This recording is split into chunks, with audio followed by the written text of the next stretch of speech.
हजरत मालिक बिन दिनार रहमतुल्लाह अलैह कहते हैं कि जिस साल मैं हज पे गया उस साल हज पे बहुत रश था।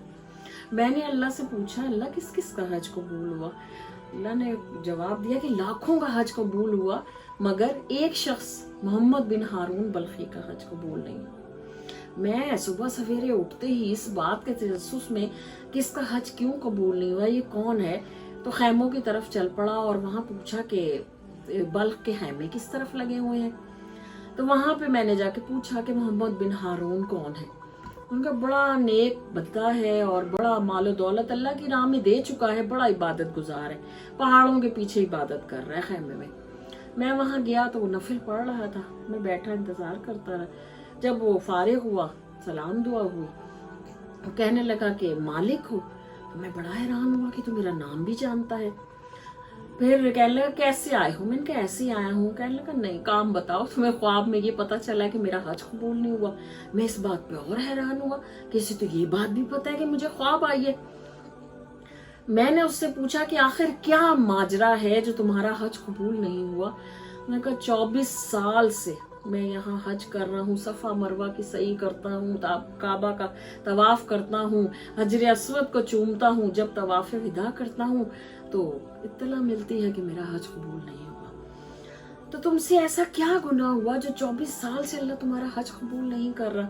ना पूछो, तुम भी मुझसे नफरत करोगे। बहुत ही मैं करीब हुआ, घुटने पे हाथ रखा, बहुत जोर लगाया कि बताओ कि आखिर ऐसा क्या गुनाह हुआ है कि तुम्हारा हज कबूल नहीं हो रहा?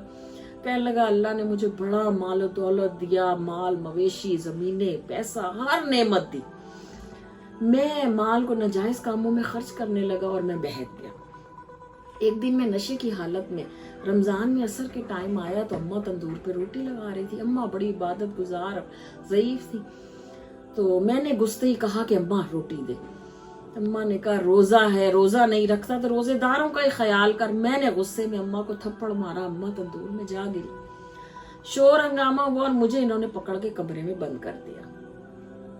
जब सुबह जोहर के टाइम, दोपहर को जोहर के टाइम मैं उठा तो बीवी कपड़े सामान पैक करके जा रही थी। तो मैंने कहा कहाँ जा रही हो? मैं के जा रही हूँ, मैं एक कातिल के साथ नहीं रह सकती। कि कौन कातिल? तुम माँ के कातिल हो, माँ कत्ल हो गई।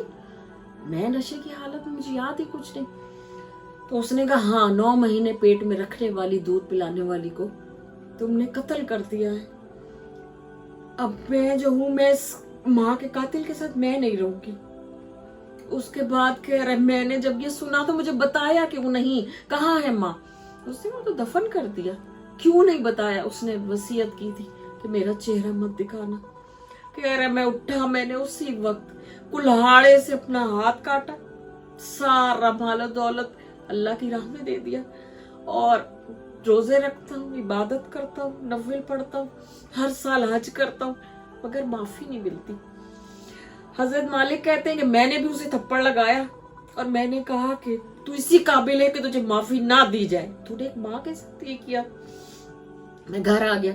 घर आके जब मैं सोया तो मुझे ख्वाब में जियारत नसीब हुई और नबी पाक मुस्तफा सल्लल्लाहु अलैहि वसल्लम कहते हैं कि तू इसको अल्लाह की रहमत से मायूस करके आ गया।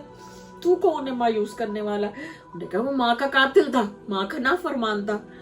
तो उन्होंने कहा इसको इसकी माँ की वजह से ही माफी मिलेगी। वो कैसे?